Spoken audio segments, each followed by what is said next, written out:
Hi అండి, welcome back to మన ఇంటి సాంప్రదాయం.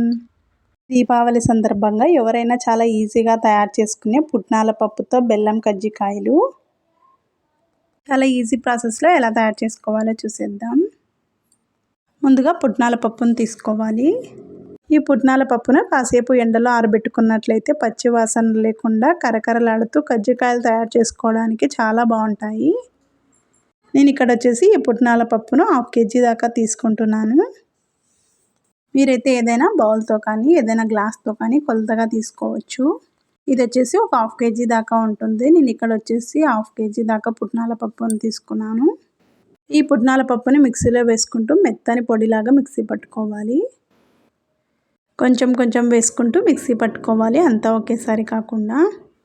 చూడండి, వీడియోలో చూపించిన విధంగా మెత్తని పొడిలాగా మిక్సీ పట్టుకోవాలి. తర్వాత ఒక మిక్సింగ్ బౌల్ తీసుకొని ఒక జల్లెడ తీసుకొని అందులోకి వేసుకొని జల్లించుకోవాలి. ఇలా జల్లించుకోవడం వల్ల మనకి అందులో ఏమైనా మిగిలిపోయినవి ఉంటే వచ్చేస్తాయి. ఇలా జల్లించిన తర్వాత వచ్చిన పుట్నాల పప్పు పలుకుల్ని నెక్స్ట్ మిక్సీ జార్లో వేసుకొని మిక్సీ పట్టుకోవాలి. ఇదే విధంగా ఒక 2-3 సార్లు దాకా మిక్సీ పట్టుకున్నట్లయితే మనకి పుట్నాల పప్పు పొడి రెడీ అవుతుంది. ఈ విధంగా మిక్సీ పట్టుకొని లాస్ట్లో వచ్చిన దాన్ని పడేసేయాలి. ఇక్కడ వచ్చేసి మనం ఏ కప్పుతో అయితే పుట్నాల పప్పును తీసుకున్నామో అదే కప్పుతో బెల్లం తీసుకోవాలి. నేనైతే ఇక్కడ స్వీట్ కొంచెం తక్కువగానే వేసుకున్నాను. ఈ స్వీట్ని ఎక్కువగా ఇష్టపడే వాళ్ళు 1 కప్పు పుట్నాల పప్పుకి 1 కప్పు దాకా తురిమిన బెల్లం వేసుకోవాలి. ఈ విధంగా వేసేసుకున్న తర్వాత ఒకసారి బాగా మిక్స్ అయ్యేలాగా కలుపుకోవాలి. అలాగే ఇందులోకి ఒక 6 నుంచి 7 దాకా ఇలాచీలను దంచి వేసుకోవాలి. వీటిని కూడా ఇందులో బాగా మిక్స్ అయ్యేలా కలిపేసుకొని ఈ పిండిని మరి మిక్సీ జార్లో వేసుకోవాలి. ఎక్కువగా వేసుకోకుండా కొంచెం కొంచెం వేసుకుంటూ మెత్తని పొడిలాగా మిక్సీ పట్టుకోవాలి. ఇందులో ఎక్కడ బెల్లం ఉండలు అనేవి లేకుండా బాగా మెత్తగా పొడి చేసుకోవాలి. ఇలా మిక్సీ పట్టుకున్న తర్వాత వెడల్పాటి కడాయి కానీ ప్లేట్ కానీ తీసుకోవాలి. ఇలాంటి జల్లెల్లో వేసుకుంటే దిగదు కాబట్టి ఇలాంటి హోల్స్ ఉన్న ప్లేట్ తీసుకొని అందులోకి వేసుకోవాలి. ఇందులోకి వేసుకొని జల్లించుకున్నట్లయితే మిగిలిపోయిన బెల్లం ఉండలు ఏవైనా ఉంటే ఇందులోకి వచ్చేస్తాయి. ఇలాంటి హోల్స్ ఉన్న గిన్నెను కూడా తీసుకొని అందులో వేసుకొని జల్లించుకోవచ్చు. ఈ విధంగా జల్లించుకున్నట్లయితే అందులో మిగిలిపోయిన బెల్లం ఉండలు అన్నీ ప్లేట్లోకి వచ్చేస్తాయి. చూడండి, ఈ విధంగా జల్లించుకున్న తర్వాత జల్లించుకోగా ఇందులో వచ్చిన ఉండలన్నీ నెక్స్ట్ మిక్సీ జార్లో వేసుకునేటప్పుడు అందులోకి వేసుకొని మిక్సీ పట్టుకోవాలి. అలాగే మిగిలిన పిండినన్నిటిని కూడా ఇదే విధంగా మిక్సీ పట్టుకొని జల్లించుకోవాలి. ఇప్పుడు ఇందులోకి ఒక 1/4 కప్పు దాకా తురిమిన ఎండు కొబ్బరిని వేసుకోవాలి. ఈ ఎండు కొబ్బరిని వేసుకున్నట్లయితే మనకి చాలా బాగుంటాయి కజ్జికాయలు. ఈ విధంగా ఎండు కొబ్బరిని వేసుకొని బాగా మిక్స్ అయ్యేలాగా కలుపుకోవాలి. ఈ విధంగా తయారు చేసుకున్నట్లయితే కజ్జికాయల్లో వేసుకోవడానికి పిండి రెడీ అయినట్లే. ఈ విధంగా తయారు చేసుకొని మూత పెట్టేసి పక్కన ఉంచుకోవాలి. ఇప్పుడు వచ్చేసి ఒక వెడల్పాటి ప్లేట్ తీసుకొని అందులోకి 2 కప్పుల దాకా మైదా పిండిని వేసుకోవాలి. మీకు మైదా పిండి ఎక్కువగా వేసుకోవడం ఇష్టం లేనట్లయితే 2 కప్పుల గోధుమ పిండికి 1 కప్పు మైదా పిండి వేసుకోవచ్చు. 2 కప్పుల మైదా వేసుకున్న తర్వాత ఒక 1/4 కప్పు దాకా గోధుమ పిండిని వేసుకోవాలి. ఈ పిండి అంతా బాగా మిక్స్ అయ్యేలాగా ఒకసారి బాగా కలిపేసుకొని ఇందులోకి కొంచెం కొంచెం వాటర్ వేసుకుంటూ పిండిని కలుపుకోవాలి. మరి లూజ్గా కాకుండా అలాగని గట్టిగా కాకుండా సాఫ్ట్గా ఉండేలాగా కలుపుకోవాలి. చూడండి, ఈ విధంగా పిండినంతా బాగా సాఫ్ట్గా కలుపుకోవాలి. చూడండి, ఈ విధంగా కలుపుకున్నట్లయితే మనకి పిండి అనేది చాలా సాఫ్ట్గా చాలా బాగా వస్తాయి కజ్జికాయలు. ఈ విధంగా కలిపేసుకొని మూత పెట్టేసి ఒక 15 నిమిషాల దాకా నాననివ్వాలి.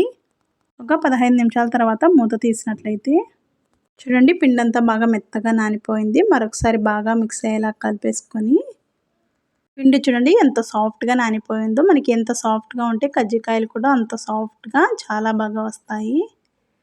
పిండిని ఈ విధంగా కలుపుకున్న తర్వాత చిన్ని చిన్ని పీసుల్లాగా తుంచుకోవాలి. చూడండి, ఈ వీడియోలో చూపించిన విధంగా మనం నిమ్మకాయ సైజ్ అంతా చిన్న చిన్న బాల్స్ని తుంచుకోవాలి. చూడండి, ఇంత పిండిని తుంచుకున్నట్లయితే మనకి కజ్జికాయలు తయారు చేసుకోవడానికి బాగా సరిపోతుంది. అలాగే మిగిలిన పిండినంతా ఇదే విధంగా తుంచేసుకొని తీసుకోవాలి. నేను ఇక్కడైతే 10 పీసెస్ దాకా కట్ చేసుకున్నాను. మిగిలిన పిండి అంతా ఆరిపోకుండా ఒక బౌల్లో ఉంచుకొని ప్లేట్ పెట్టి ఉంచుకోవాలి. ఈ పీసెస్ని చిన్న చిన్న బాల్స్ లాగా చుట్టుకోవాలి. చూడండి, ఈ వీడియోలో చూపించిన విధంగా చిన్న చిన్న బాల్స్ లాగా చుట్టుకొని ప్రెస్ చేసుకోవాలి. అన్నిటిని ఈ విధంగా తయారు చేసుకోవాలి. ఇప్పుడు ఇలాంటి పలక తీసుకొని దానిపైన కొంచెం మైదా పిండిని వేసుకొని పిండిని ఈ విధంగా పెట్టేసి మనం చపాతీలు ఏ విధంగా అయితే ఒత్తుకుంటామో ఆ విధంగా ఒత్తుకోవాలి. చూడండి, ఈ వీడియోలో చూపించిన విధంగా పిండి ముద్దను అంతా ఈవెన్గా ఒత్తుకోవాలి. తర్వాత ఇలాంటి రౌండ్గా ఉన్న ఒక ప్లేట్ని తీసుకొని దానిపైన పెట్టేసి ఒత్తుకున్నట్లయితే మనకి కజ్జికాయలు అనేవి అన్నీ ఒకటే షేప్లో వస్తాయి. మూత పెట్టేసి ఈ విధంగా ప్రెస్ చేసినట్లయితే మనకి సర్కిల్ షేప్లో నీట్గా వస్తుంది. తర్వాత సైడ్లో వచ్చిన పిండినంతా పక్కన తీసేయాలి. చూడండి, మనకి కజ్జికాయలు తయారు చేసుకోవడానికి ఆకైతే ఎంత బాగా వచ్చిందో. ఈ విధంగా తయారు చేసుకున్నట్లయితే మనకి కజ్జికాయలన్నీ అన్నీ ఒకటే షేప్లో చాలా బాగా వస్తాయి. ఈ విధంగా తయారు చేసుకొని అన్నిటినీ తీసుకోవాలి. ఈ విధంగా 5 లేదా ఒక 10 దాకా తయారు చేసుకొని ఒక ప్లేట్లోకి వేసుకోవాలి. ఇప్పుడు ఏదైనా ఒక కాటన్ క్లాత్ తీసుకొని సర్కిల్ లాగా ఫోల్డ్ చేసుకోవాలి. ఈ వీడియోలో చూపించిన విధంగా సర్కిల్ షేప్లో ఫోల్డ్ చేసుకోవాలి. ఇప్పుడు చిన్న గ్లాస్తో కొంచెం వాటర్ తీసుకొని క్లాత్ పైన వేసుకోవాలి. ముందుగా తయారు చేసి ఉంచుకున్న ఆకును క్లాత్ పైన వేసుకొని ఈ విధంగా ప్రెస్ చేసినట్లయితే తడి అంతా అవుతుంది. ఇప్పుడు ఈ ఆకును అరచేతిలోకి తీసుకొని మనం ముందుగా తయారు చేసి ఉంచుకున్న స్టఫింగ్ వేసుకోవాలి. ఒక చిన్న స్పూన్ తీసుకొని అందులోకి ఎంతైతే సరిపోతుందో అంత స్టఫింగ్ని వేసుకోవాలి. తర్వాత వీడియోలో చూపించిన విధంగా ఒక సైడ్ నుంచి ఈ విధంగా ప్రెస్ చేసుకుంటూ రావాలి. పిండి అంతా సైడ్కి పోకుండా ఇలా మధ్యలో ఫింగర్ పెట్టుకున్నట్లయితే పిండి అతుక్కోకుండా ఉంటుంది. చూడండి, ఈ వీడియోలో చూపించిన విధంగా ఇలా ప్రెస్ చేసుకుంటూ రావాలి లాస్ట్ వరకు. ఇలా ప్రెస్ చేసుకున్నట్లయితే మన కజ్జికాయ రెడీ అయిపోయినట్టే. చూడండి, ఈ విధంగా తయారు చేసుకున్న తర్వాత సైడ్లు ఏమన్నా ఉంటే అంతా ఈవెన్గా ప్రెస్ చేసుకోవాలి.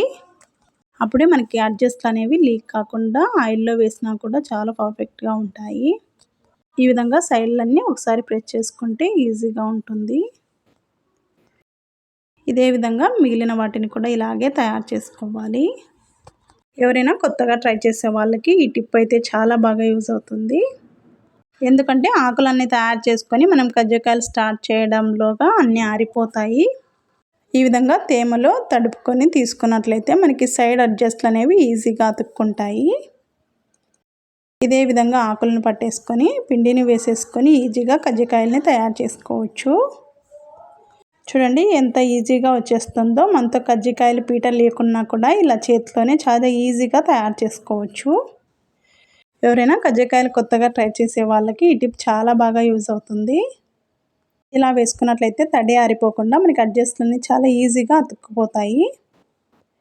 చూడండి, కజ్జికాయ వచ్చేసి మంచి పర్ఫెక్ట్ షేప్లో ఎంత బాగా వచ్చిందో.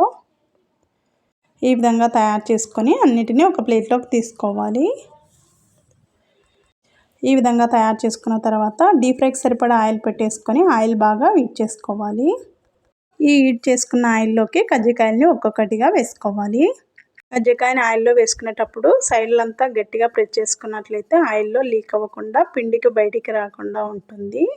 ఇలా తయారు చేసుకున్న తర్వాత ఆయిల్ బాగా హీట్ చేసుకొని ఒక్కొక్కటిగా అందులోకి వేసుకోవాలి. వేసిన వెంటనే కదపకుండా 1 నిమిషం తర్వాత మరొక సైడ్ టర్న్ చేసుకోవాలి.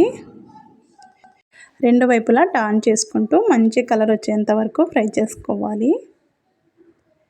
స్టవ్ని మీడియం టు హై ఫ్లేమ్లోకి పెంచుకుంటూ రెండు వైపులా మంచి కలర్ వచ్చేంత వరకు ఫ్రై చేసుకొని తీసేసుకోవాలి. చూడండి, కజ్జికాయలు అయితే ఎంత పర్ఫెక్ట్గా వచ్చాయో. ఈ విధంగా తయారు చేసుకున్నట్లయితే ఈ కజ్జికాయల ఆయిల్ కూడా ఎక్కువ పీల్చవు, తక్కువ ఆయిల్లోనే చాలా ఈజీగా అయిపోతాయి. ఈ విధంగా తీసేసుకొని ఒక టిష్యూ పేపర్లోకి వేసుకున్నట్లయితే ఎక్స్ట్రా ఆయిల్ ఏమైనా ఉంటే అందులోకి అబ్జర్వ్ చేసుకుంటుంది. అలాగే మిగిలిన కజ్జికాయలని కూడా ఇందులోకి ఒక్కొక్కటిగా వేసుకొని ఫ్రై చేసుకోవాలి. ఇలా రెండు వైపులా మంచి కలర్ వచ్చేంత వరకు టర్న్ చేసుకుంటూ మంచి కలర్ వచ్చాక తీసేసుకోవాలి.